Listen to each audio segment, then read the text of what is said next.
La humanidad está obsesionada con la búsqueda del oro. Tamizamos toneladas de arena. Nos sumergimos en los abismos del océano y profanamos antiguos túmulos con la esperanza de hallar una prueba material de nuestra grandeza pasada. Pero, ¿y si los tesoros más valiosos del planeta no fueran lingotes de metal amarillo? ¿Y si fueran objetos capaces de alterar nuestro código de ADN, de reescribir las leyes de la física o de demostrar la existencia de civilizaciones sobre las cuales tenemos prohibido saber? La historia oficial está plagada de lagunas que se cubren tímidamente bajo la frase «perdido para siempre». Pero los tesoros de tal magnitud no se pierden sin más. O bien son ocultados meticulosamente por quienes dirigen el curso de la historia, o bien poseen una fuerza propia que impide que el ser humano los toque. Existen artefactos que arrastran tras de sí un rastro sangriento de muerte y locura, y otros cuyo hallazgo significaría el colapso inmediato de los sistemas financieros y religiosos actuales. Hoy revelaremos 5 de los mayores tesoros que, muy probablemente, nunca encontraremos. No son simplemente objetos desaparecidos, son llaves de puertas que deben permanecer cerradas. Viajaremos desde los laberintos secretos bajo Moscú hasta los templos sagrados de Japón. Pónganse cómodos. Comenzamos la subasta de los significados perdidos. En el corazón mismo de Moscú, bajo las imponentes murallas del Kremlin y a decenas de metros de profundidad, se oculta un misterio cuyo valor se estima superior a todas las reservas de oro de Rusia: la Liberia. Se trata de la legendaria colección de libros y pergaminos antiguos que la princesa bizantina Sofía Paleóloga trajo a Moscú a finales del siglo XV. No es simplemente una biblioteca, es un archivo del conocimiento del mundo antiguo que incluye obras que se consideran desaparecidas en el incendio de la Biblioteca de Alejandría. Los testimonios de sus contemporáneos sugieren que Iván el Terrible valoraba esta colección más que su propia vida. La Liberia contenía 800 volúmenes, entre los cuales había pergaminos invaluables en griego antiguo, latín y hebreo. Allí se encontraban poemas originales de Homero, comedias perdidas de Aristófanes, y según los rumores, grimorios mágicos que contenían secretos de alquimia y control de la materia. El zar, obsesionado por la paranoia, ordenó la construcción de un búnker subterráneo especial para los libros, protegido contra el fuego y los ladrones.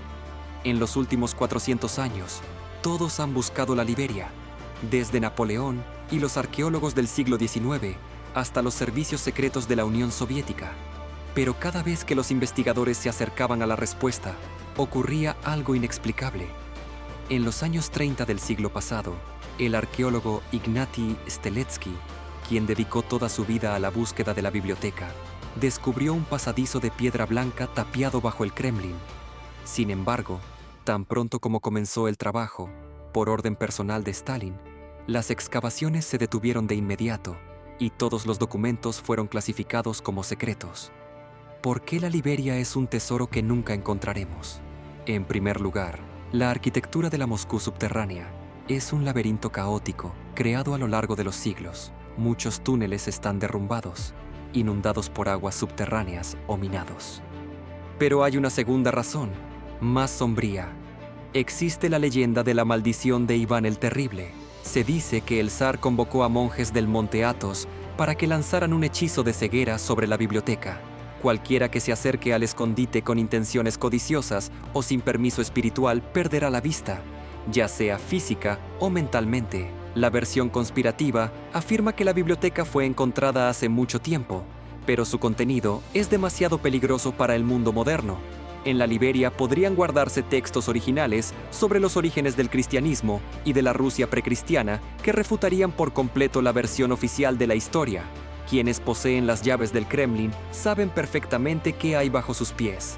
Pero revelar ese conocimiento equivaldría a detonar una bomba informativa.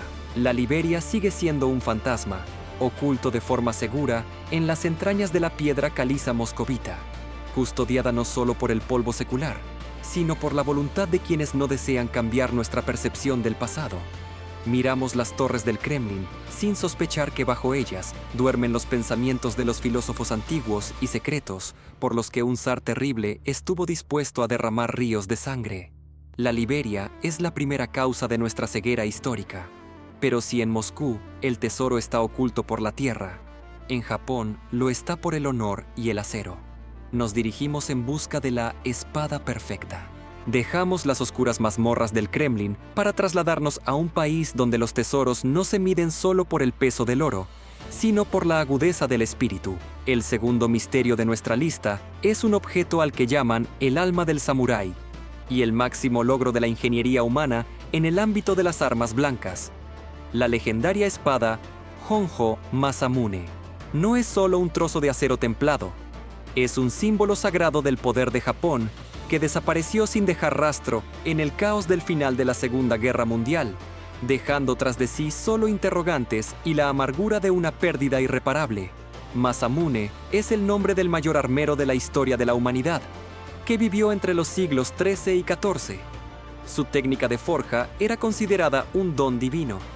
Mientras otros maestros buscaban crear espadas sedientas de sangre, Masamune creaba hojas que personificaban la calma y la fuerza interior. Existe una leyenda sobre una competición entre él y su discípulo, Muramasa.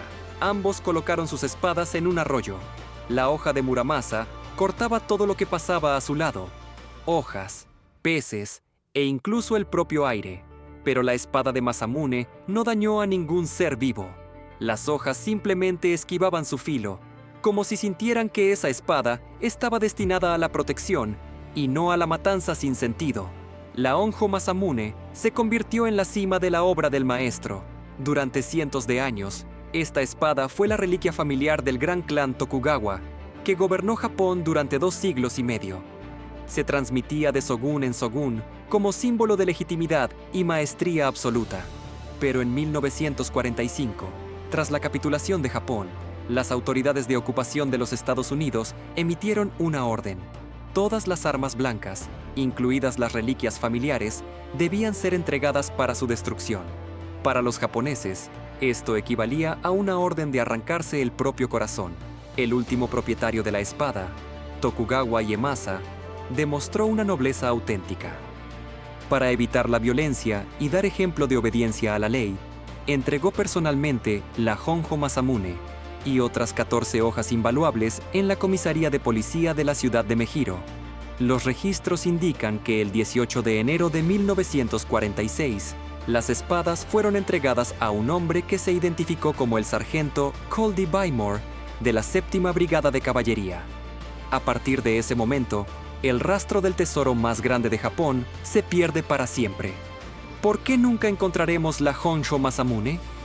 El problema es que nunca existió un sargento llamado Coldy Bymore en las listas del ejército de los Estados Unidos. Se trata de un error en los registros, cometido por un policía japonés al escribir el nombre de oído, o de una desinformación deliberada. La espada más valiosa del mundo pudo haber sido fundida como chatarra junto con miles de sables de oficiales baratos de la época. La idea de que el estándar de la perfección se haya convertido en un trozo de escoria es insoportable para los historiadores, pero es la versión más probable. Sin embargo, existe un rastro conspirativo. Las espadas de este nivel no desaparecen sin más. Según una versión, el sargento Bymore era un testaferro que actuaba en interés de un coleccionista privado o de un alto funcionario de la administración de ocupación. Hoy en día, la Honjo Masamune podría estar en un garaje cualquiera de Ohio o Texas, cubriéndose de óxido entre herramientas viejas, mientras su dueño ni siquiera sospecha que tiene en sus manos un objeto valorado en decenas de millones de dólares. Pero hay una tercera versión, la más intrigante. Los japoneses son maestros del sigilo. Es posible que Tokugawa entregara a las autoridades una falsificación, mientras que la auténtica Masamune fuera emparedada en un templo o escondida en un archivo subterráneo privado, cuya entrada solo se abrirá cuando Japón vuelva a ser un gran imperio. La Honjo Masamune es un fantasma del honor. Se desvaneció en las sombras junto con la era de los samuráis, y su regreso significaría el despertar de un espíritu antiguo que el mundo moderno prefiere mantener bajo control. Mientras el gobierno japonés lleva décadas realizando búsquedas infructuosas, comprendemos que algunas cosas se van para convertirse en leyenda. Pero nuestro siguiente tesoro no está relacionado con el acero. Está relacionado con el código de la vida misma y con un objeto que, según la leyenda, podía conceder cualquier deseo, pero que solo trajo la ruina a una nación entera.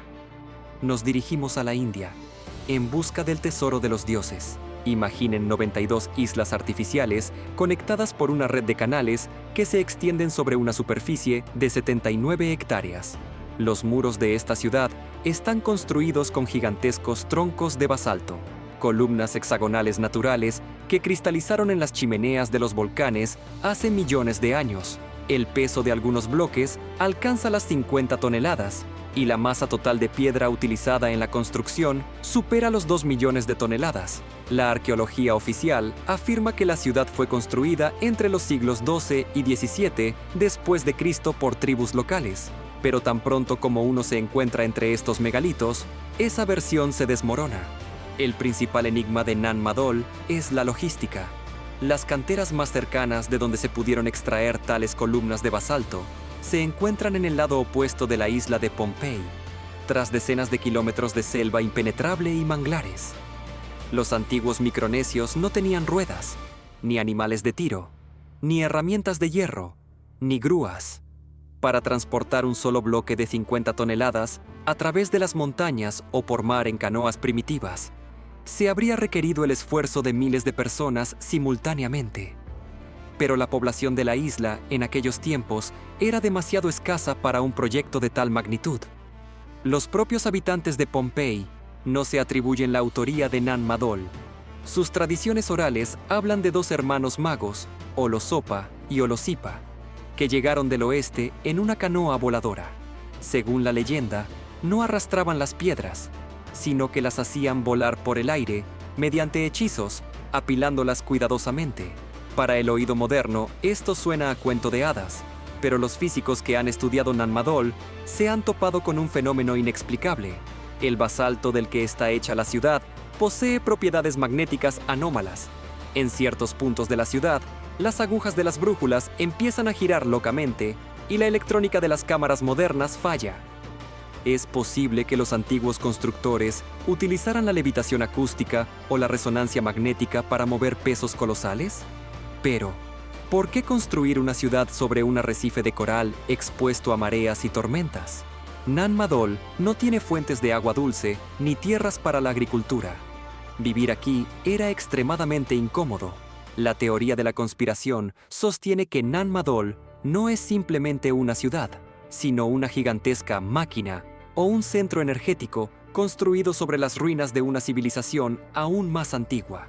Los buceadores que se han sumergido en los canales de Nan Madol han informado de un extraño resplandor que emana bajo el agua por la noche y de hallazgos a 30 metros de profundidad. Allí descansan columnas aún más masivas, cubiertas por una capa de coral de 10.000 años de antigüedad. Esto evoca pensamientos sobre el legendario continente hundido de Mu o Lemuria, cuya capital pudo haber sido este complejo de basalto antes del aumento global del nivel del océano. Los lugareños todavía temen a Nan Madol y tratan de no visitarlo después de la puesta del sol. Creen que la ciudad está viva y que los espíritus de los antiguos reyes Saudeleer aún custodian sus secretos. Los pocos investigadores que intentaron realizar excavaciones no autorizadas a principios del siglo XX murieron de enfermedades extrañas poco después de regresar a casa. La ciencia oficial lo llama coincidencia, pero el silencio que reina entre los canales muertos de Nan Madol sugiere lo contrario. Este lugar fue diseñado para propósitos que no somos capaces de comprender con nuestra mente terrestre. Nan Madol se erige como un fantasma de piedra en medio del océano, recordándonos los tiempos en que los humanos, o quienes los dirigían, dominaban el peso mismo de la materia.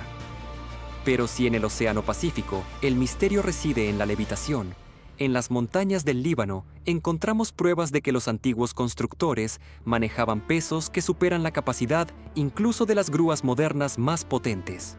Nos dirigimos a Baalbek, a los cimientos más pesados del planeta.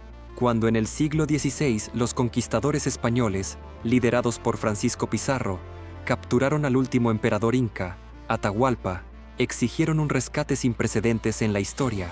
El emperador prometió llenar la habitación en la que estaba prisionero con oro hasta la altura de su mano alzada. Los incas cumplieron su promesa, pero la codicia de los españoles no tuvo límites.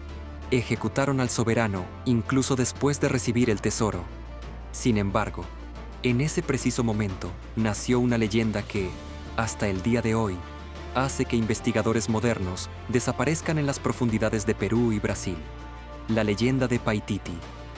Paititi no es el mítico El Dorado de los cuentos de hadas.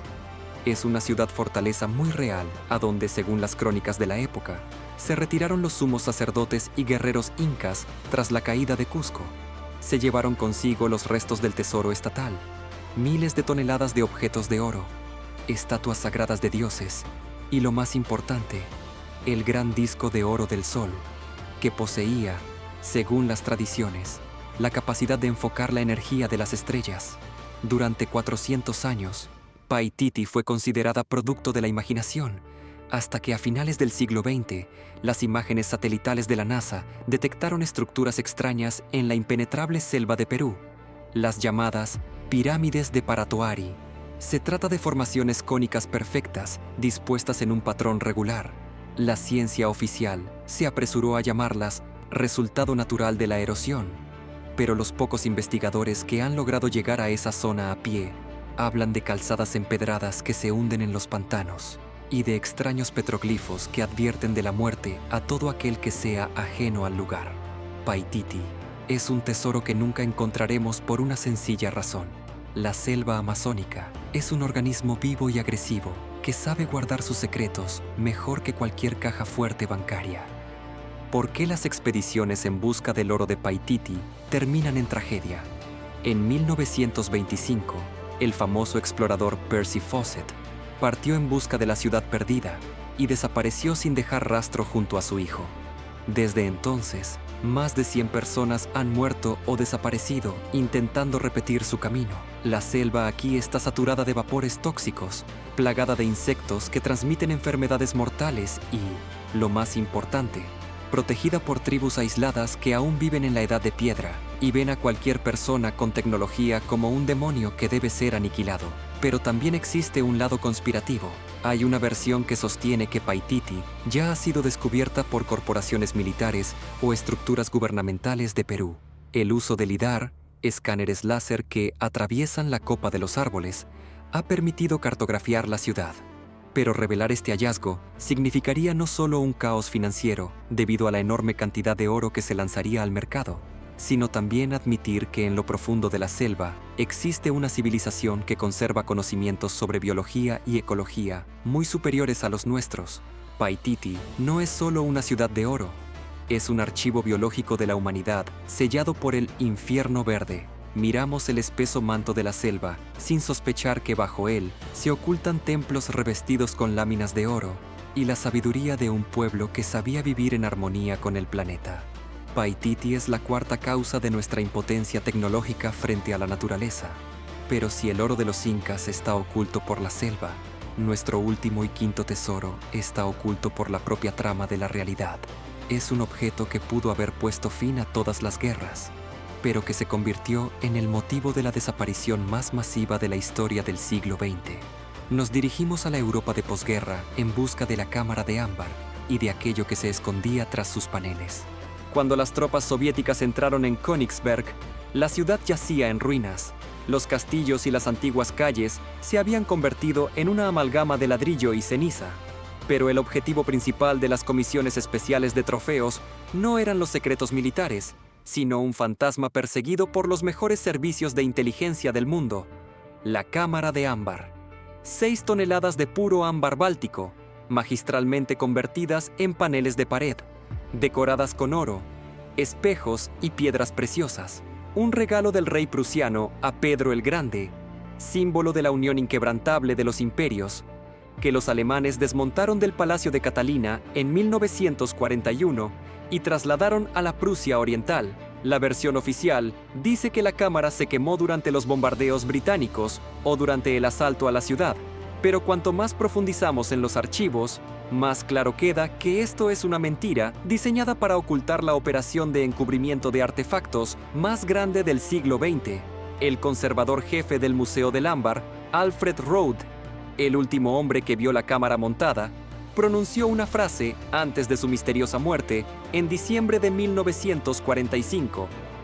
Está en el lugar más seguro que se pueda imaginar. A partir de ese momento, comienza la maldición del ámbar. Casi todos los que se acercaron a desentrañar el paradero de la cámara murieron en circunstancias extrañas. El conocido investigador Georg Stein, que encontró documentos secretos de las SS sobre el traslado del ámbar, fue hallado en un bosque con el abdomen destrozado. El general mayor Yuri Gushchin, que encabezaba la búsqueda por parte de la KGB, murió en un accidente automovilístico en una carretera vacía. Incluso el director del Museo de Königsberg, Rode, falleció junto a su esposa el mismo día en que los investigadores fueron a visitarlo.